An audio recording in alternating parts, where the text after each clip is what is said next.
आप देख रहे हैं news beat barrister Ehtesham Amiruddin के साथ। बिस्मिल्लाहिर्रहमानिर्रहीम। अस्सलाम वालेकुम नाज़रीन, वेलकम टू न्यूज़ बीट। मैं हूं बैरिस्टर एहतशाम अमीरुद्दीन। ख़वातीन और हज़रात, आज बड़े दुखी दिल के साथ with a very heavy heart हमारी जो कौमी एयरलाइन है PIA, उसको मैं तशबीह देने जा रहा हूँ एक कोरोना पेशेंट से। जिस तरह से एक सेहतमंद शख्स कोरोना का शिकार होता है, बहुत सारे लोग तो ऐसे होते हैं कि सेहतमंद हो जाते हैं, बाद में वो लकी हैं, वो रिकवर कर जाते हैं, लेकिन उसके बाद कुछ लोग ऐसे भी होते हैं जिनकी हालत तशवीशनाक हो जाती है। और फिर सबसे पहले क्या होता है कि उन्हें सांस लेने में मसला होता है, दुश्वारी होती है। और जब उन्हें सांस लेने में दुश्वारी होती है तो फिर मसनूई तौर पर ऑक्सीजन सिलेंडर्स के ज़रिए उन्हें ऑक्सीजन लगा दी जाती है। तो PIA का मसला कुछ ऐसा ही था कि पिछली कई दहाइयों से PIA ऑक्सीजन पे थी, उसको ऑक्सीजन दे रहे थे और PIA सर्वाइव कर रही थी। लेकिन जिस तरह कोरोना के कुछ पेशेंट्स ऐसे होते हैं जिनकी हालत ऑक्सीजन लगाने के बावजूद नहीं संभलती और फिर वो वेंटिलेटर्स पर चले जाते हैं, अब मुझे अफसोस से ये कहना पड़ रहा है कि PIA भी वेंटिलेटर पर चली गई है। और जो मरीज वेंटिलेटर पर चला जाता है उसमें से फिर 4, 5, 6 खुशकिस्मत होते हैं जो वापस रिकवर करते हैं, और ज़्यादातर जो है वो फिर सर्वाइव नहीं कर पाते हैं। मेरी दुआ है अल्लाह ताला से कि अल्लाह ताला हमारे हुक्मरानों को वो इस्तिताअत दे, वो तौफीक दे, वो अहलियत दे, वो काबिलियत दे कि वो PIA को दोबारा से रिवाइव कर सकें। ये वेंटिलेटर पर जाने का सफ़र जो है इतना कोई छोटा सफ़र नहीं था, ये तवील सफ़र था। लेकिन इसका जो आखिरी बाब है वहां से सबसे पहले शुरू करते हैं। वजीर हवाबाजी सरवर साहब ने क्या कहा था फ्लोर ऑफ द हाउस पे, सुनिए।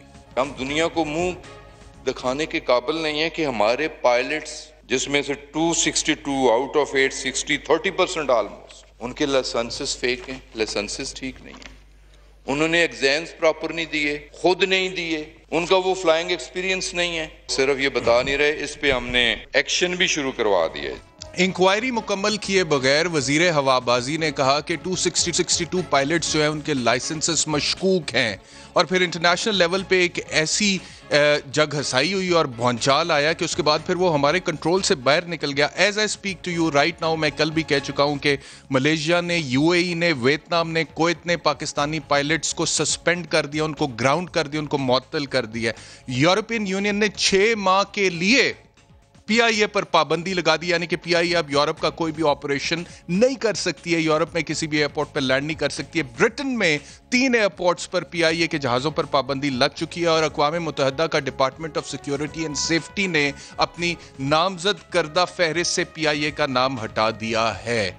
और हुआ क्या था इंटरनेशनल लेवल पे, ये भी आपको याद करा देते हैं। देखिए, तो ये जो कुछ भी हुआ ये इसके बाद हुआ जब इंटरनेशनल मीडिया ने आवाज़ उठाई।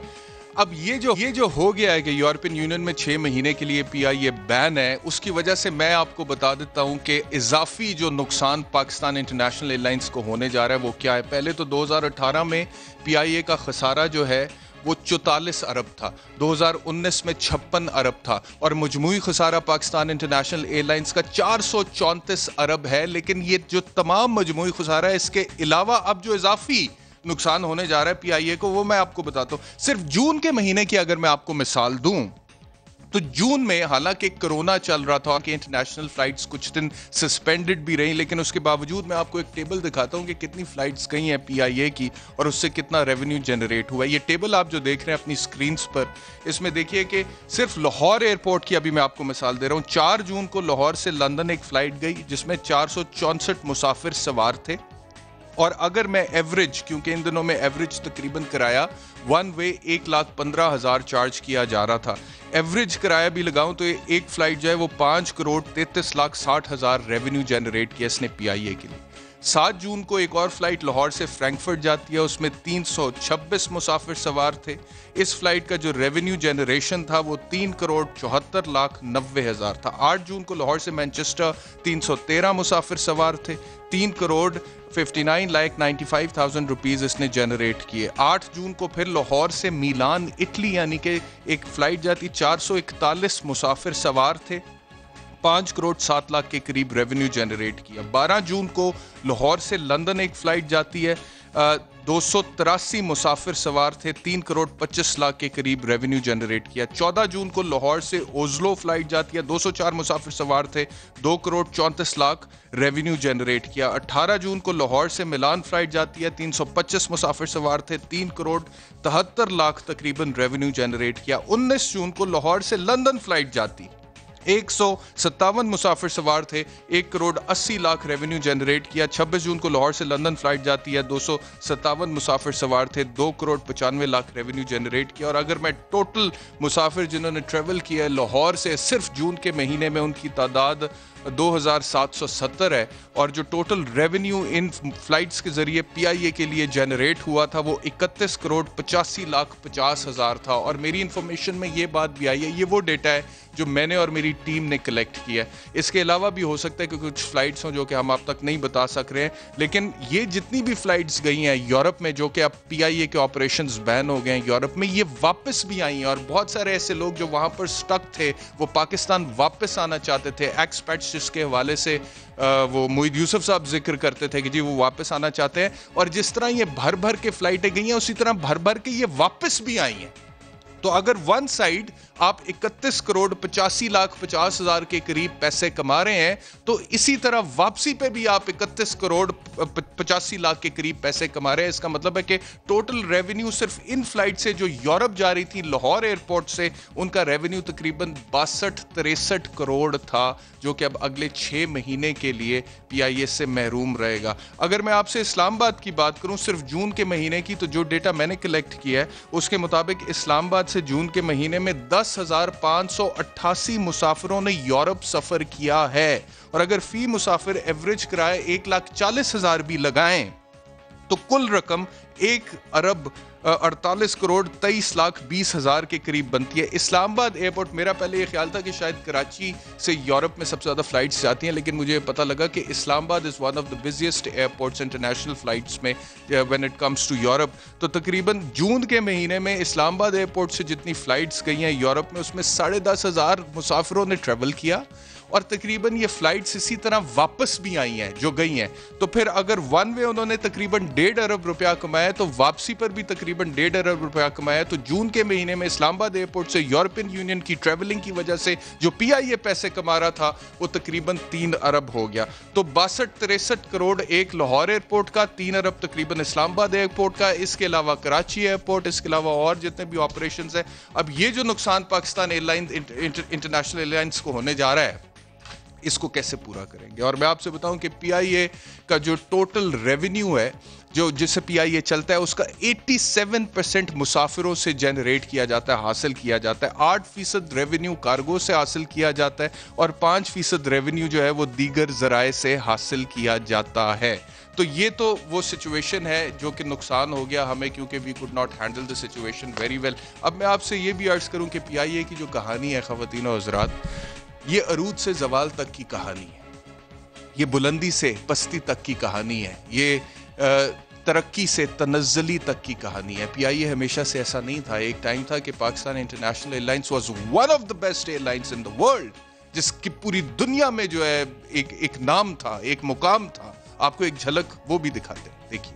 तकसीम से पहले 1946 में कायद-ए-आज़म मोहम्मद अली जिन्ना के पास कुछ लोग आए और उन्होंने कहा कि जी मुस्लिम हलकों में कोई भी मुसलमान एयरलाइन ऐसी नहीं है जिसको मुसलमान ओन करते। कोई भी सब कॉन्टिनेंट में एयरलाइन ऐसी नहीं है जिसकी मिल्कियत जो है वो मुसलमानों के पास हो। तो कायद-ए-आज़म ने उस वक्त के चंद मुसलमान ख़ानदान जो बड़े ताजर थे, उनसे रिक्वेस्ट की कि आप एक एयरलाइन ऐसी बनाएं जिसको मुसलमान ओन करते हों कम अज़ कम। तो उस ज़माने में 1946 में ओरिएंट एयरवेज प्राइवेट लिमिटेड की बुनियाद रखी गई।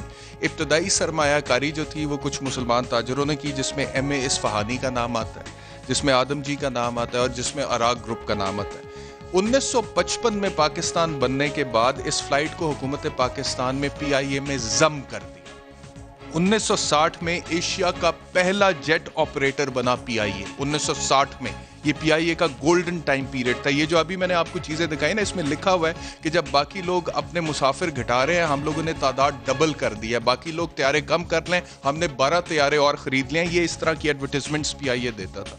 तो 1960 में एशिया का पहला जेट ऑपरेटर बना पीआईए। 1962 में पीआईए ने तारीख रकम की, लंदन से कराची तक का फासला फ्लाइट ने 6 घंटे 43 मिनट में तय किया। 1965 की जंग में लॉजिस्टिक सपोर्ट प्रोवाइड की पाकिस्तान आर्मी को पीआईए ने। 60-70s बेहतरीन दौरा, सो मच सो कि 1985 में जब एमिरेट लॉन्च होनी थी तो उन्होंने आगाज में पीआईए से तैयारे लीज पर लिए। तो ये तो पीआईए के अरूज की कहानी थी। उसके बाद 1981 में पहला बेल आउट जो है पैकेज देना पड़ा पीआईए को। लेकिन मैं आपसे बताऊं कि असल जो पीआईए का भट्टा बैठा वो कब बैठा, 2002 में मुशर्रफ साहब के भी दौर में एक दफा पीआईए प्रॉफिट में चला गया था। It is very important to notice. लेकिन उसके बाद फिर नुकसान कहां से होना शुरू हुआ। 2006 में आपको याद होगा पीआईए का एक फोकर जहाज जो कि क्रैश हो गया था। उसके बाद 2007 में जिस तरह अभी यूरोपियन यूनियन ने, पहले बहुत सारे लोग कहते हैं ना कि ईयू ने पहली दफा पाबंदी लगाई है, पहली दफा पाबंदी नहीं लगाई, this is the second time. इससे पहले 2007 में यूरोपियन यूनियन ने इसी तरह 6 महीने की पाबंदी लगाई थी फोकर क्रैश होने पे पीआईए का, जिसमें 45 लोग जा बहक हुए थे। और फिर उसके नतीजे में मार्च 2007 से लेकर नवंबर 2007 तक पीआईए के ऑपरेशंस ईयू में नहीं हो सके थे। और उसके बाद हुआ ये कि 2008 में, अगले ही साल में, पीआईए ने अपनी तारीख का सबसे बड़ा खसारा जो है वो किया, विच वाज 36 बिलियन, 36 अरब था। इसके बाद पीआईए अपने पैरों पे खड़ा नहीं हो सका 2008 के। उसके बाद हमने देखा कि हर साल खसारा बढ़ता चला गया, बढ़ता चला गया, बढ़ता चला गया, और मजमूई खसारा 434 अरब पे पहुंच गया। और 2019 पे फी मिनट नुकसान पाकिस्तान का जो पीआईए का जो था वो 1 लाख रुपए था। तो ये पीआईए के अरूज से जवाल तक की कहानी है जो कि मैं आपसे शेयर करना चाहता था। इसी हवाले से बात करेंगे कि क्या अब जो हालात है इसमें ये एयरलाइन रिवाइव हो सकती है। मेरे साथ जो मेहमान हैं उनका तारुफ कराते हैं। तर्जुमान पीआईए अब्दुल्ला हफीज साहब हमारे साथ हैं।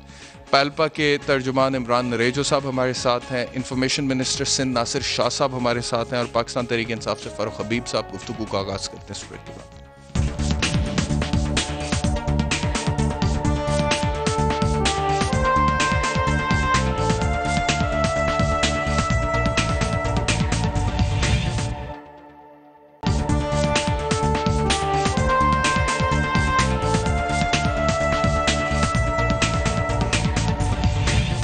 Welcome back to news beat. सबसे पहले आपको अली जैदी साहब का शॉर्ट सुनवा देते हैं। हालात हालांकि बहुत ख़राब हो चुके हैं, लेकिन फिर भी वो कहते हैं कि हम इसको मिसाली इदारा बनाएंगे। सुनिए क्या कहा। कोई भी ऐसा पायलट जिसमें कोई भी सस्पेशन हो या इरेगुलरिटी हो, वो ग्राउंडेड है। हमारी गवर्नमेंट का जो क्लियर कट टारगेट है वो है सेफ्टी फर्स्ट। ये इंशाल्लाह ये आपसे हमारा वादा है और गारंटी है कि बहुत जल्द, मैं ज़्यादा लंबा वक्त भी नहीं कह रहा कि कुछ साल लग जाएंगे, चंद महीनों में, चंद कम महीनों की बात कर रहा हूँ, सिविल एविएशन अथॉरिटी पाकिस्तान की इंशाल्लाह सेफ्टी वाइज दुनिया की टॉप अथॉरिटीज में आ जाएगी। और इंशाल्लाह पीआईए भी it will become one of the top most, मैं अंग्रेजी में कहना चाह रहा हूँ, it is on its way to become one of the top most airlines of the region. जी, आपसे गुफ्तगू का आगाज़ करते हैं। अब्दुल्ला हफीज साहब, मिनिस्टर साहब तो बड़े कॉन्फिडेंट हैं कि जी चंद महीनों में PIA will become one of the top most airlines in the world. लेकिन अभी जो मैंने फिगर्स प्रेजेंट किए अपने ऑडियंसेस के सामने, जिसमें सिर्फ जून के महीने में 2 एयरपोर्ट से, इस्लामाबाद और लाहौर एयरपोर्ट से जो नुकसान होगा पीआईए को अब ईयू का रूट बंद होने की वजह से, वो तकरीबन 3.5 अरब बन रहा है। तो कैसे मामला ठीक होंगे? बहुत शुक्रिया आपने साहब, बड़ा कोई जबरदस्त किस्म का आपने इंट्रो दिया। और मैंने पीआईए का इतना अच्छा एक्सटेंसिव हिस्ट्री बड़ी कम सुनी, लेकिन उसके फौरन बाद मुझे एक वो अल्लामा इकबाल का एक शेर है बड़ा मशहूर, जवाब शिकवा वाला, जिसकी था कहता है कि हे वो आबाद तुम्हारे ही तुम क्या हो, हाथ पे हाथ पहले मजदूरे पर जाओ। एक अच्छी ऑर्गेनाइजेशन पीआईए नो डाउट थी, दुनिया की टॉप एयरलाइन थी, लेकिन रास्ते में कहीं भटक गए। और ये उसकी कंटिन्यूटी है जो कि अभी तक क्वाइट फ्रैंकली चलती भी आ रही है। यूरोप का फ्लाइट ऑपरेशन का आपने 3 अरब का, अगर आप शायद उसको एग्जैक्टली इसमें यूके भी डाल दें तो वो इससे भी बहुत ज्यादा बढ़ जाएगा। पीआईए 23 फ्लाइटें चलाती है यूके की, खाली 6 फ्लाइटें चलाती है। मैं वीकली फ्लाइटों की बात कर रहा हूँ। यूरोप का आपका फ्लाइट ऑपरेशन बहुत ज्यादा बड़ा नहीं है, लेकिन यूके आपके लिए एक बहुत बड़ा रेवेन्यू अर्नर है। टोटल पीआईए अपने बिजनेस का 25 से 27% सिर्फ यूके से जनरेट करता है। अगर इसके अंदर आप यूरोप शामिल कर लें तो 33-34% की चीज बन जाती है। लेकिन बात यहाँ पे नहीं रुकती, मलेशिया के ऊपर से भी एग्जैक्टली यही आई है कि उन्होंने भी हमें आने से मना कर दिया। और वी सिंसियरली हो कि जो एफर्ट्स बैक एंड के ऊपर हो रही हैं, जिसके अंदर मिनिस्ट्री ऑफ फॉरेन अफेयर्स भी बहुत ज्यादा हमारी मदद कर रही है और जो डिप्लोमेटिक चैनल्स को हम यूज करते हुए ये काम कर रहे हैं, वी सिंसियरली हो कि जल्द से जल्द पाबंदी खत्म हो जाए, क्योंकि अगर ये नहीं होगी तो अरबी ये जाके tens of billions of rupees तक ये बात पहुंचेगी। और मेरी इंफॉर्मेशन में ये बात भी आई है अब्दुल्ला साहब कि ऑलरेडी कोरोना की वजह से पीआईए के जो मुलाजमीन है उनकी तनख्वाहों में 10% कट लग चुका था, और अगर इतना भी और अगर अगले 6 महीने ये अरबों रुपए का नुकसान होता है तो क्या तनख्वाहें आप दे पाएंगे पूरी? मेरे ख्याल में लाइन ड्रॉप हो गई है। नासिर शाह साहब आपकी तरफ आता हूँ। सर मुझे ये बताइए कि what is your point of view about the whole situation? आपके ख्याल में गवर्नमेंट की तरफ से मिस हैंडलिंग हुई है? बिस्मिल्लाहिर्रहमानिर्रहीम, अल्लाहुम्मा सल्ली अला मुहम्मद व आले मोहम्मद। देखें आप बैरिस्टर साहब, ये सिर्फ क्या मिस हैंडलिंग है, ये इतना बड़ा ब्लंडर है इनका कि अब ये पता नहीं कैसे इसको जस्टिफाई कर रहे हैं। इनको चाहिए कि अगर इनके मिनिस्टर ने कोई स्टेटमेंट दिया जिससे इतना बड़ा नुकसान हुआ हमारी साख को, दीगर चीज़ों को, तो उसको डिफेंड क्यों करते हैं आप? तो उसको लाएं, उसको कटहरे में लाएं। आपकी जो होती है कैबिनेट मीटिंग या प्राइम मिनिस्टर साहब उसकी सख्त सरजनिश करें। ठीक है, अगर कोई भी इशू था तो ये टाइम है उसको इस तरह पकड़ने का कि ऑलरेडी हम लोग इतने क्राइसिस में हैं, पीआईए दीगर चीज़ें, और फिर वो जो पायलट हमारे दुनिया के बेशतर ममालिक में हैं वहाँ काम कर रहे हैं। अच्छा, ये फेक कैसे हो गए? ये तो सिविल एविएशन ने इनको लाइसेंस दिए हुए हैं। कोई कहीं और से अगर कोई जाली किसी और जगह से निकले हुए हैं तो जाहिर है उसको हम क्यों ऑन करें, लेकिन अगर सिविल एविएशन ने दिए हैं तो ये तो बहुत बड़ा इन्होंने ब्लंडर किया है। और देखें यूरोपियन ने क्यों रोक दी, अभी जो बता रहे थे कि फ़्लाइट, सिर्फ इस स्टेटमेंट की वजह से। मलेशिया में क्या हो रहा है, दीगर जगहों पर क्या हो रहा है, अपनी पुअर मैनेजमेंट को सिर्फ बचाने के लिए कि जी हमने जो बंदे लगाए हैं वो तो बहुत ही ज़्यादा कॉम्पिटेंट हैं, होंगे कॉम्पिटेंट, हमें उनसे मेरी कोई ज़ाती उनके लिए नहीं है, मेरे लिए काबिल एहतराम हैं वो लोग, लेकिन क्या ये बयान इनका इस वक्त बनता था? और जिसकी वजह से ऑलरेडी हमारी ज़वाल पजीर पीआईए का जो हाल है आपके सामने है, और मैं किसी भी गवर्नमेंट को इससे बरीउल ज़िम्मा करार नहीं देता कि ज़ाहिर है इसकी ज़वाल पजीरी में ज़रूर कुछ न कुछ गलतियां हम समेत सब ने की होंगी। लेकिन एक जो इल्ज़ाम लगता है ना, जो आम मीडिया पे आता है कि जी पीपल्स पार्टी ने बहुत सारे लोगों को नौकरियां दे दी जिसकी वजह से ये इसको बड़ा नुकसान पहुंचा, तो देखिए वो रिकॉर्ड पर मौजूद है कि पीपल्स पार्टी की गवर्नमेंट ने जब भी नौकरियां दी वो कितना बनता है, उसका जो अखराजात हैं या एक्सपेंडिचर जो है वो जो छोटे लोग हैं पीआईए में जो जिनको जॉब्स दी गई, क्या उनकी वजह से ये तबाहली का सबब है या कुछ और अवामिल इसमें कार फरमा है? क्योंकि वो रिकॉर्ड मैं एक फिगर आपसे शेयर करता हूं नासिर शाह साहब, फिर मैं फारूक हबीब साहब की तरफ जाता हूं। ये फिगर सुन लीजिएगा, मैं आपको बताता हूं जी कि पीआईए के मुलाजमीन की फ़ी तैयारा तादाद कितनी है। पीआईए के मुलाजमीन की फ़ी तैयारा तादाद तकरीबन 470 है, यानी कि एक तैयारे के लिए 470 मुलाजमीन है। एयर इंडिया का अगर हम इससे मुवाजना करें तो उनके मुलाजमीन की फ़ी तैयारा तादाद तकरीबन 165 है। टर्किश एयरलाइन के मुलाजमीन की फ़ी तैयारा तादाद तकरीबन 116 है। एमिरेट्स एयरलाइन के मुलाजमीन की फ़ी तैयारा तादाद 119 है। और ये वो तमाम एयरलाइंस हैं जो मेरे ख्याल में अगर प्रॉफिट में नहीं है तो इतने नुकसान में भी नहीं है जिस तरह से पीआईए है। एमिरेट्स वगैरह तो कोरोना से पहले बहुत ज़्यादा प्रॉफिट में जाते रहे हैं, तो कहाँ 150 मैक्सिमम एयर इंडिया की और हम 470 फ़ी तैयारा। सर मैं इस पे सिर्फ अगर इजाज़त हो मैं एक कमेंट कर दूं, फिर आप फारूक हबीब साहब मेरे मोहतरम हैं उनसे सुन लें। मैं सिर्फ ये कहूँगा कि सर ये इस वजह से कि इस वक्त हमारे तैयारों की तादाद कम है, लेकिन ये इसका इम्पैक्ट कितना है, इनकी सैलरीज कितनी है। यूएई या दीगर जो मवाज़ने दे रहे हैं बिल्कुल सही कह रहे हैं, लेकिन वहाँ पे सैलरीज का क्वांटम क्या है, वो कैसी वो है, ये सारी चीज़ें, इनका असर इतना नहीं हुआ होगा, लेकिन इतना नहीं हुआ जो बिल्कुल ही सर मैं वो बताऊंगा, मैंने पूरी रिसर्च की आज के शो में, वो मैं इमरान रेजो साहब के पास जाऊंगा तो सैलरीज के हवाले से भी बात करूंगा, लेकिन फ़ारूक हबीब साहब पहले आपकी तरफ आता हूँ। मुझे फरमाइएगा सर कि एक इदारा जो पहले ही खसारे में था, एक इदारा जिसको पहले ही ऑक्सीजन लगी हुई थी, जो सरवाइव करने के लिए कोशिश कर रहा था, उसको आपने वेंटिलेटर पर डाल दिया है। This issue could have been handled better sir. आपने कहा कि जिस तरह हम नवाज शरीफ के खिलाफ, पीपल्स पार्टी के खिलाफ, आसिफ अली जरदारी के खिलाफ स्टेटमेंट देते हैं, इसी तरह आपने पायलट्स के खिलाफ दे दिया। अब उसकी रिपरकशंस आप लोगों ने सोचा था कि इस हद तक हो जाएंगे कि EU बैन कर देगी 6 महीने के लिए PIA को और कुछ ममालिक पायलट्स को ग्राउंड कर देंगे। कितना नुकसान हो गया सर, अरबों रुपए का नुकसान हो गया पाकिस्तान को। शुक्रिया एहतशाम आपका, आपने जो शो शुरू किया और ख़ास तौर के ऊपर PIA के ऊपर आप बात कर रहे हैं। इस गुफ्तगू के जो है वो दो पहलू हैं, दोनों पहलुओं के ऊपर मैं बात करना चाहता हूँ। एक जो भी जिसका आपने मुझसे सवाल में हवाला दिया, और दूसरा वो है जिस बैकग्राउंड के ऊपर आपने बात की। तो मैं उम्मीद करता हूँ मुझे आप थोड़ा वक्त देंगे। देखें, बात यह है कि आपने खुद ही अपनी गुफ्तगू में हवाला दिया कि बैन इसके ऊपर यूरोपियन यूनियन 2007 में भी लगा चुकी, और फिर उसके बाद जो है वो बैन आप कह रहे हैं 2007 में उठा। मेरे पास जो इतलात थी वो 2009 के अंदर बैन खत्म हुआ। चले, आपकी इतला मेरे से ज्यादा मुस्तनद हो सकती है, लेकिन बैन तो लगा। उस वक्त भी हादसे की बुनियाद के ऊपर लगा।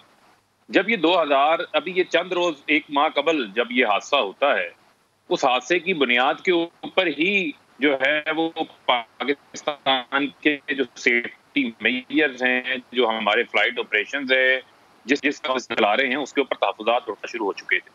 2015 से हर 2 साल बाद ये जो ऑर्गेनाइजेशन है जिसको हम EASA के नाम से जानते हैं, यूरोपियन यूनियन की, ये पाकिस्तान का ऑडिट कर रही थी। पाकिस्तान ने इनको 2019 के अंदर आखिरी ऑडिट हुआ, 5 नुकात के ऊपर इनको मुतमिन कर दिया था। एक इनका नुक्ता ऐसा था जिसके ऊपर हमने टाइम बाय किया कि हमें उसमें बेहतरी लाने के अंदर कुछ वक्त दरकार है, उसको बेहतर करेंगे। मेनवाइल कोरोना आ गया और आपके सामने ये हादसे की सूरत हाल बन रही। अब मामला ये है कि जब मौजूदा मैनेजमेंट ने टेक ओवर किया तो आपके जहाज अबेंडन पड़े थे, उन्होंने जहाज़ों को ठीक किया, फ्लीट का हिस्सा बनाया, नए रूट्स का आगाज किया। PIA 2018 के अंदर 18 अरब रुपए का ग्रॉस लॉस करती है एक साल के अंदर, और 2018-19 जब न्यू मैनेजमेंट आगे टेक ओवर करती है तो वो आपको 9 अरब रुपए का ग्रॉस प्रॉफिट देती है, क्योंकि बेहतरीन फाइनेंशियल डिसिप्लिन लेकर आते हैं। 2019 का खसारा 56 अरब सर, नहीं, 2019 का खसारा 56 अरब, 2018 का खसारा 44 अरब। गुजारिश सुन लें एहतशाम, गुजारिश सुन लें। मैं आपको बात कर रहा हूँ ग्रॉस प्रॉफिट की बात कर रहा हूँ, मैं उसके अंदर दीगर ओवरहेड्स ऐड करेंगे तो आपकी बात दुरुस्त होगी। मैं ऑपरेशंस की बात कर रहा हूँ कि जो ऑपरेशंस के अखराजात हैं और उससे होने वाली आमदन ज्यादा है ऑपरेशंस के अखराजात से, लेकिन जब आप ओवरहेड शामिल करेंगे, पेंशन शामिल करेंगे, इदारे की दीगर चीजें शामिल करेंगे, तो यकीनन वो अभी लॉस से मुकम्मल बाहर नहीं आई जहां पर आप नेट प्रॉफिट क्लेम कर सके। लेकिन वो PIA को 10 साल बाद पहली बार 9 अरब रुपए का ग्रॉस प्रॉफिट देते हैं। ये ऑन रिकॉर्ड है, ये मैं नहीं कह रहा, ये उनकी फाइनेंशियल स्टेटमेंट ठीक है। आप ऑपरेशनल प्रॉफिट की बात कर रहे हैं, ठीक है, जो उनका बाकायदा ऑपरेशंस होता है। तो यहां तक तो मैनेजमेंट, लेकिन अब जो नुकसान होने जा रहा है फारूक साहब, मैंने जो बताया कि सिर्फ लाहौर और इस्लामाबाद एयरपोर्ट्स पे एक महीने में अगर PIA तकरीबन 3 अरब कमा रहा था यूरोपियन फ्लाइट से, तो अब जो नुकसान होने जा रहा है अगले 6 महीने में, ये इसका क्या करेंगे? एहतशाम मैं उस तरफ ही आ रहा हूँ। देखें, जब ये हादसा हुआ, उस हादसे की बुनियाद के ऊपर इससे पहले भी जाली डिग्री वाले पायलट्स के खिलाफ, PIA के मुलाजमीन के खिलाफ कार्रवाइयां हो रही थी। कोई कोर्ट से स्टे लेके रीइंस्टोर होकर तनख्वाहें ले रहा था। जब ये सारा मामला हुआ तो उस दौरान जब ये सिविल एविएशन के अंदर तहकीकात की गई तो पता चला बहुत सारे पायलट्स ने जो लाइसेंस हासिल करने के लिए जो इम्तिहानात होते हैं, कोई 6 पेपर्स में शामिल नहीं हुआ, कोई 5 में शामिल नहीं हुआ, वो तहकीकात सामने आई। अब अगर वो रिपोर्ट आपके हाथ लग जाती तो यहाँ पर मीडिया भी ब्रेकिंग न्यूज चलाता है, ये भी मैं आपको कहूँ, को हादसा हो जाता, किसी इंटरनेशनल एजेंसी के पास वो रिपोर्ट चले जाती, तो वो कहते हैं कि आपने ये चीजें छुपा रखी थी। वफाकी वजीर हवाबाजी जब बात करते हैं on the floor of the house, उसकी सिग्निफिकेंस और है सर, उसकी अहमियत और है। और अगर आप लोगों को शक था कुछ पायलट्स के ऊपर, अगर आप लोगों ने उनकी इंक्वायरी मुकम्मल कर ली होती और साबित हो जाता, फिर तो आप स्टेटमेंट देते। लेकिन आपने कह दिया कि मुबैना तौर पे 262, उसी फिगर को बाद में 236 पे ले आए और एंड में पता ये लगा कि 28 के खिलाफ इंक्वायरी अभी मुकम्मल की है। और उन 28 में भी हमें पता लगा है कि कुछ पायलट्स ऐसे हैं जो कि छोड़ के जा चुके हैं और एक दो ऐसे हैं जो कि त्यारा हादसे में जाँ बहक भी हो चुके हैं। तो बेहतर नहीं था फारूक हबीब साहब के सबके खिलाफ पहले इंक्वायरी मुकम्मल तो करते, उसके बाद स्टेटमेंट देते कि दीज आर द कल्प्रिट्स और इनको हम सजा देंगे। देखें एहतशाम, आपकी बात में मैं ये कह सकता हूं कि उसके इफ एंड बट्स के ऊपर हम बात कर सकते हैं, लेकिन ये रिस्ट्रक्चरिंग हमें करनी है। ये जो निज़ाम के अंदर माजी के अंदर माफियाज को परवान चढ़ा के किया गया, मुझे आप ये बताएं कि 2010 में बड़ा आसान है कह देना कि हमसे गलतियां हुई। भाई आप जिम्मेदार हैं उस चीज़ के। जो सिविल एविएशन के अंदर 2010 से 2018 के अंदर इस किस्म के लाइसेंसेस जारी किए गए हैं, जहाँ यहाँ पर सियासी बेनिफिट्स उठाए गए हैं, मुझे आप बताएं कि क्या पीआईए के अंदर पीपल्स यूनिटी के पीछे पीपल्स पार्टी नहीं है? क्या आज उनका इन्फ्लुएंस शामिल नहीं है? क्या सर पीआईए अब सरवाइव कर सकेगा कि नहीं? That is the question. मैं आता हूं आपकी तरफ वापस, इमरान नरेजा साहब आपकी तरफ आ रहा हूं। उस इदारे के जो पायलट्स हैं, अहदेदार हैं, वो बिलावल भुट्टो के साथ बैठ के प्रेस कॉन्फ्रेंस कर रहे हैं। देखें फिर बात और बहुत सारी तरह चल। नदीम यूसुफजई कौन? चलिए पूछ लेते हैं ना, पालपा के तर्जुमान हमारे साथ हैं। ग्रुप से नहीं है, क्या मामला है? अच्छा पूछ लेते हैं, इजाजत दें मुझे जरा। इमरान नरेजा साहब, एक तो आपके ऊपर उन्होंने लगा दिया इल्जाम कि आप सियासी तौर पे मोटिवेटेड हैं और बिलावल भुट्टो के साथ बैठ के आप प्रेस कॉन्फ्रेंस कर रहे हैं। दूसरा वो कहते हैं कि जी अगर पायलट्स की डिग्रियां जाली हैं तो हम किस तरह से उनको स्पेयर करें। बिस्मिल्लाहिर्रहमानिर्रहीम, बहुत शुक्रिया आपने मुझे इस प्रोग्राम में इनवाइट किया। फ़ारूक साहब ने जो फरमाया, जिन लोगों के नाम लिए, वो पायलट ज़रूर पीआईए के थे, लेकिन जो आज आप पालपा से बात कर रहे हैं, Palpa is a different thing. Palpa एक एसोसिएशन है, मैं उनकी रिप्रेजेंटेशन करता हूँ।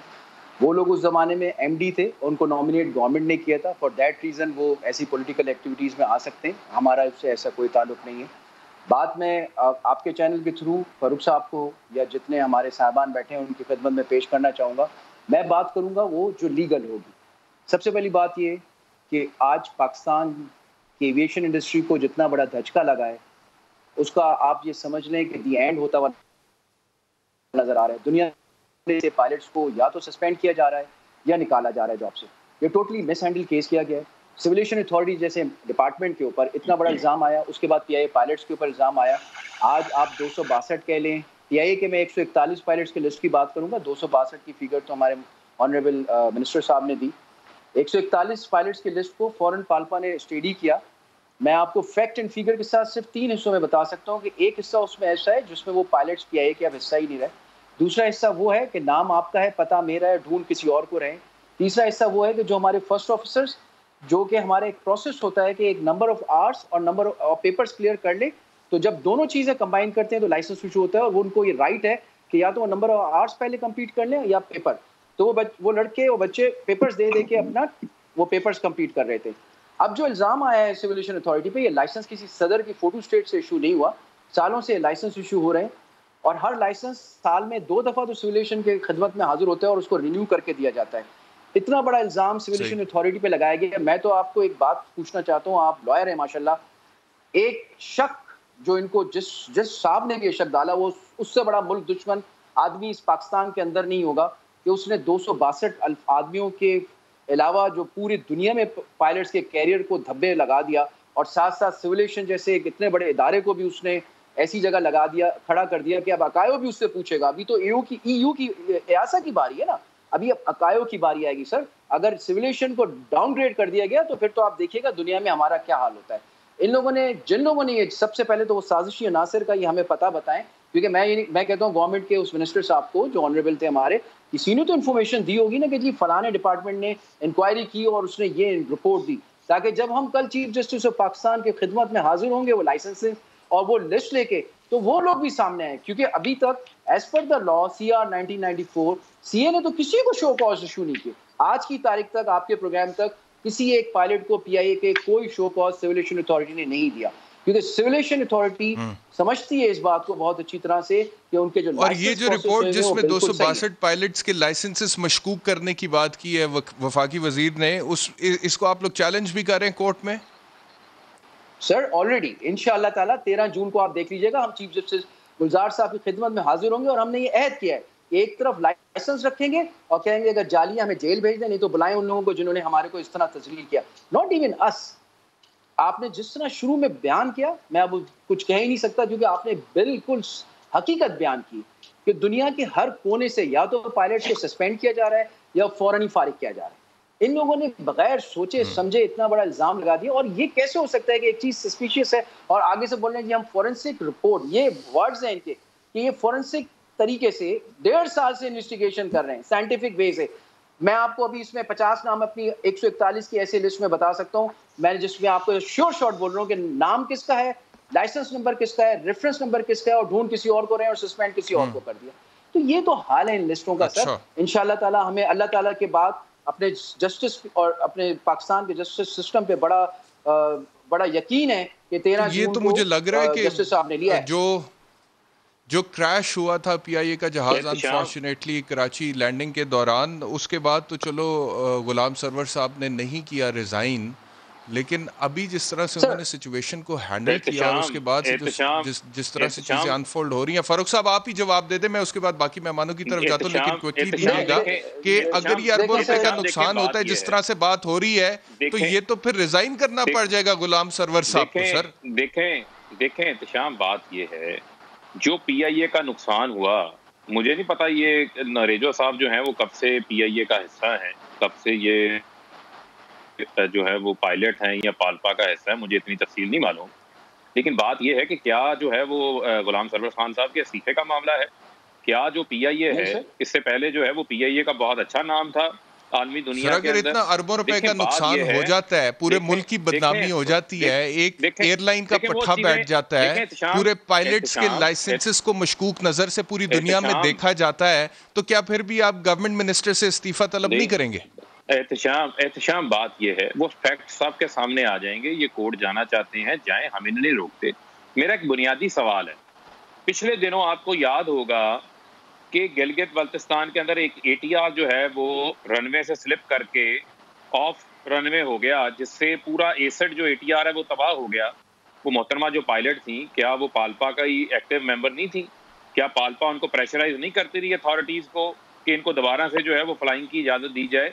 और नरेजो सर किसी और की गलती अपनी जगह, उसको हम अपनी जगह कंडेम करेंगे, लेकिन जो मिनिस्टर साहब ने गलतियां की हैं वो कैसे एग्जॉनरेट होते हैं उससे?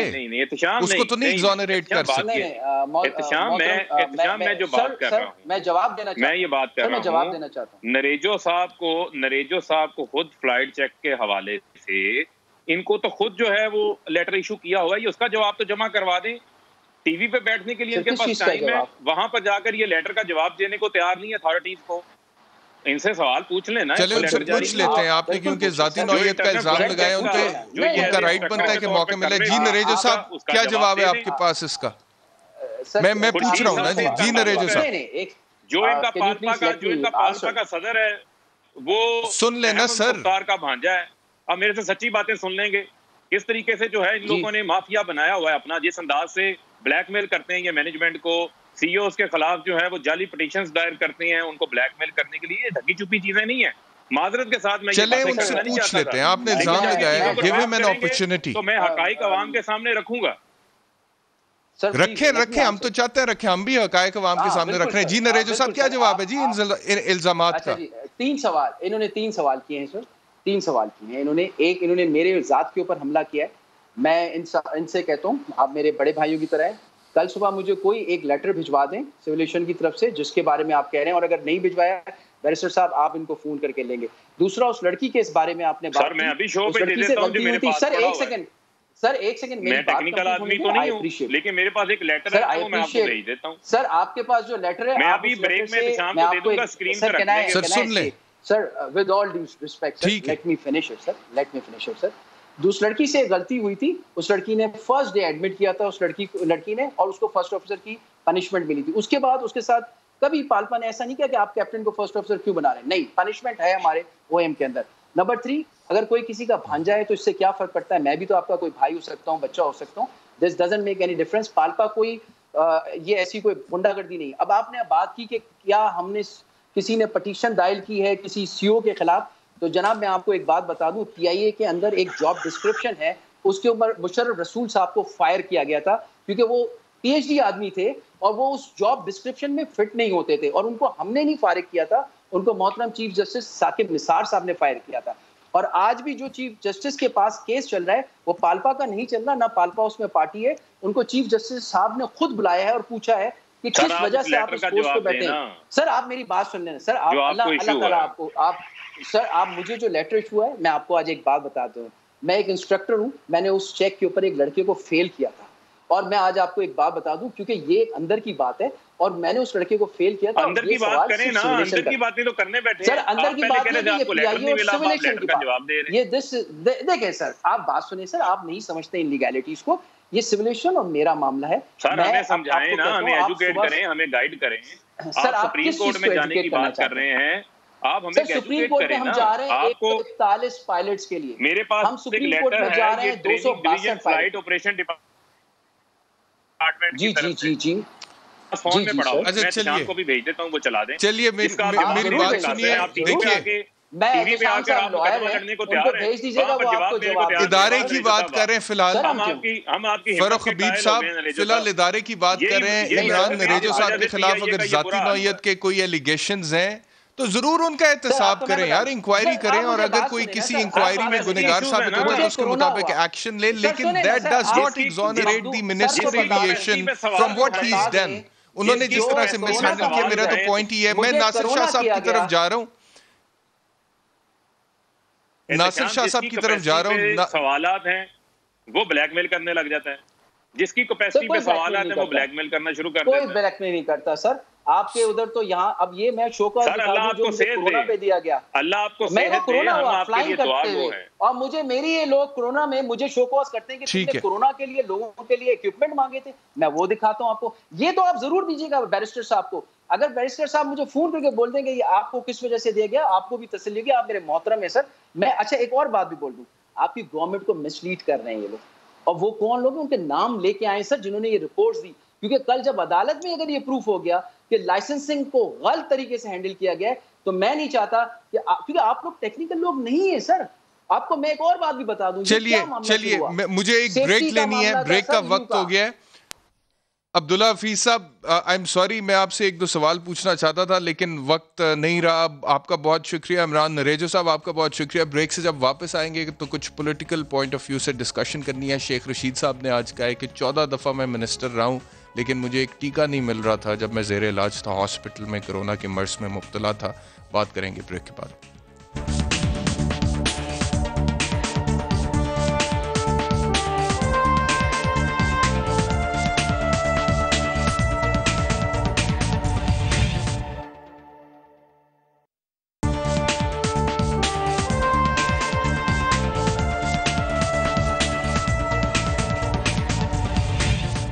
Welcome back to news beat. सबसे पहले अब आपको दिखाते हैं कि शेख रशीद साहब ने आज क्या कहा जब वो कोरोना के मर्ज में मुब्तला थे और इलाज करा रहे थे। क्या फरमाया?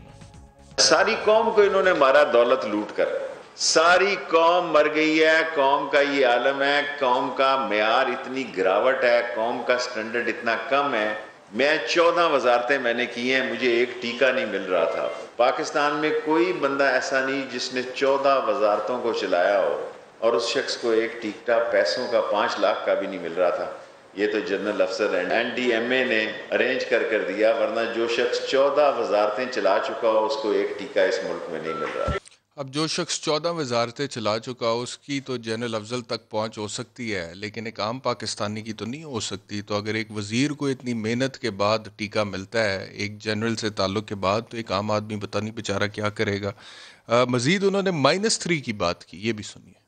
ना हम आखिरी चॉइस हैं, ना हम -1 हैं, लेकिन अगर माइनस की बात आई तो फिर -3 होगा। इमरान खान बहुत मेहनत कर रहा है, जितनी अल्लाह ने उसको हिम्मत दी है वो इस हुकूमत को चलाने की कोशिश कर रहा है। मेरी ये गुजारिश है PTI के लोगों से कि अपने गंदे कपड़े TV पे ना धोएं। अपोजिशन वो काम नहीं कर रही जो हम सरकारी वज़राबाज कर रहे हैं। अपोजिशन कुछ नहीं बिगाड़ सकती। ये तय हो चुका है कि ये अपोजिशन नालायक है, करप्ट है, मनी लॉन्ड्रर है, ये फारिग है। अब हमने डिलीवर करना है, जिम्मेदारी हमारी, गेंद हमारी कोर्ट में है। नासिर शाह साहब, आपके बारे में तो जो कलमात कहे उन्होंने वो आपने सुन लिए, और आप लोग बात करते हैं कि इमरान खान के अलावा किसी और को प्राइम मिनिस्टर बना दे पीटीआई। वो कहते हैं जी फिर -3 होगा, उसमें फिर आपके लीडर भी आ सकते हैं और पाकिस्तान मुस्लिम लीग नवाज के लीडर्स भी आ सकते हैं।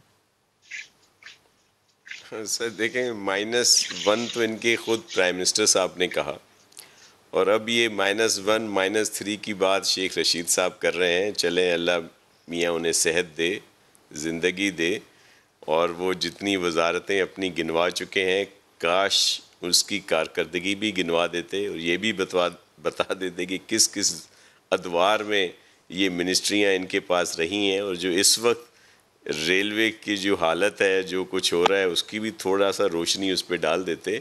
लेकिन बैरिस्टर साहब, आप आज ही इस तरह के प्रोग्राम कर रहे हैं तो लगता है आपने समा को बंद करवाना है, क्योंकि ये सिलेक्टेड गवर्नमेंट जो है, ये तो सिलेक्टेड मीडिया चाहती है।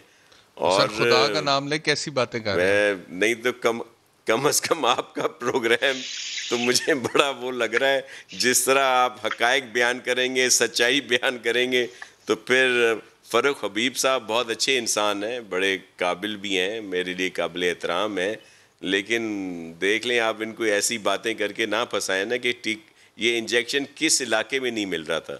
अब ये कोविड की बात जब आएगी तो फिर ये कुछ सिंध गवर्नमेंट के लिए ज़रूर कहेंगे, लेकिन उस वक्त मुझे ज़रूर मौका दीजिएगा कि यहाँ पे और वहाँ का मैं मुवाजना ज़रूर करूँ। लेकिन ये देखें, जहाँ पे शेख रशीद साहब एडमिट थे जिस हॉस्पिटल में, या जिस ज़ाहिर है इस्लामाबाद में, वहाँ पे NDMA का दफ्तर भी है, ज़फ़र साहब भी वहाँ रहते हैं और प्राइम मिनिस्टर साहब भी वहाँ रहते हैं, तो वहाँ का ये हालत बता रहे थे कि ये जो इंजेक्शन्स की बात कर रहे थे कि ज़ाहिर है इनको तो मिलना ही था, आम आदमी को क्या मिला होगा जिसको इंजेक्शन की ये सिलसिला बता रहे थे। ये हालत है, और जब हम कोई बात करते हैं इस गवर्नमेंट की नाअहलियत की, तो ये अच्छा नासिर साहब, क्विकली सिर्फ 30 सेकंड्स में मुझे एक जवाब दीजिएगा। मैंने फ़ारूक साहब के पास जाना है, उसके बाद CM सिंध ने फ्लोर ऑफ द हाउस पे तकरीर करते हुए कहा कि हम वफाक के लिए अब टैक्स रेवेन्यू इकट्ठा नहीं करेंगे, कलेक्ट नहीं करेंगे।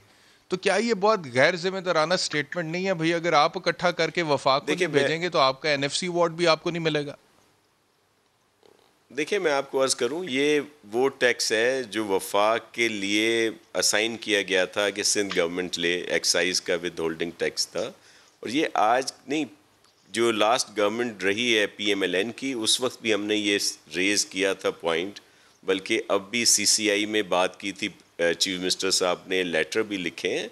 हमने ये तो नहीं कहा कि हम टैक्स लेने नहीं देंगे। फारूक साहब, हमने तो एक शेख साहब ने जो कहा कि 14 मिनिस्ट्रीज, सर इसको गलत, इसको सुन लें, इसको सिर्फ इस रंग में ना दिया जाए कि खुदा ना खास्ता कोई हम ये कह रहे हैं कि न टैक्स लेने देंगे न ये होगा। हम अब भी टैक्स लेके देने के लिए जरूर हाजिर हैं, लेकिन जिस तरह की ज्यादती हो रही है वो न करें। 8 सोर्स जैसे काट दिया जाता है। जी फारूक साहब, जी फारूक साहब, हमारे काट दिए गए। इजाजत दीजिएगा नासिर साहब, जरा फारूक साहब का पॉइंट ऑफ व्यू ले लें। शाह साहब, जी फारूक साहब हमारे मोहतरम है। मैं सिर्फ टैक्स के मामले में इतनी गुजारिश कर दूंगा कि पुरानी तनख्वाह पे सारे काम करेंगे, टैक्स भी ये जमा करेंगे, वफाक को देंगे भी, और वफाक का हुस्न सलूक भी जो है वो सिंध के साथ जारी रहेगा।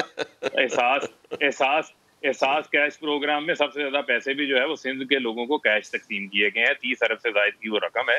अब आप आ जाएं जो आप बात कर रहे थे शेख साहब के हवाले से। शेख साहब ने जो हवाला दिया तो वो एक एक्टेम्बरा नामी एक इंजेक्शन है जिसको ये कहा गया था कि ये इलाज है कोरोना ज़दा जो मरीज है उनके लिए। तो जारी बात है जब एक इंजेक्शन वक्त खत्म हो गया मेरे पास। फारूक साहब, नासिर शाह साहब, आप दोनों मेहमानों का बहुत खवातीन हज़रात, कल आपसे इंशाल्लाह दोबारा मुलाकात होती है। अपना ख्याल रखिए, अल्लाह हाफ़िज़।